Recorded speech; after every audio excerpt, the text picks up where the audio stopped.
Orsay pouvait faire un grand pas vers la qualification pour les phases finales de Fédéral 2. Les hommes du tandem Rojol-Riquel recevaient les leaders de la poule 2, les joueurs de Cognac, qui n'avaient connu la défaite qu'à 2 reprises depuis le début de la saison. C'est dire le défi qui était proposé aux Essonniens. Et dans ce match, c'est Cognac qui ouvre la marque sur une pénalité 3-0, alors que c'était les Orséens qui avaient eu jusque-là les meilleures occasions. Orsay égalise quelques minutes plus tard par le GAC sur une pénalité 3-3. Si les buteurs vont manquer plusieurs occasions de faire avancer leurs coéquipiers au panneau d'affichage, ce sont les Orséens qui vont inscrire le premier essai de la rencontre. Sur une superbe percée de leur demi de mêlée, Orsay trouve l'ouverture et passe en tête au score 8-3.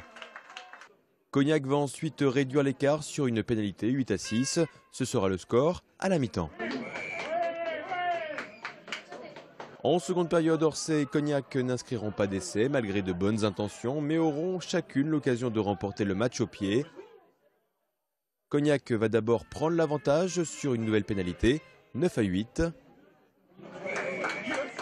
Puis Orsay reprend l'avantage sur une longue pénalité de Le Gac, peu en verve jusque-là, 11-9 pour les Essonniens. En toute fin de rencontre, Cognac aurait pu remporter le match sur une nouvelle pénalité, mais le ballon passera à côté des barres.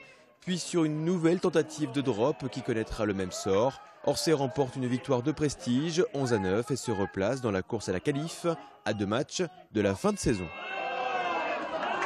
Aujourd'hui, si on arrive à être dans les 4 premiers, ce serait vraiment exceptionnel. Et puis ça, au moins, ça nous prolongerait le championnat jusqu'à fin avril.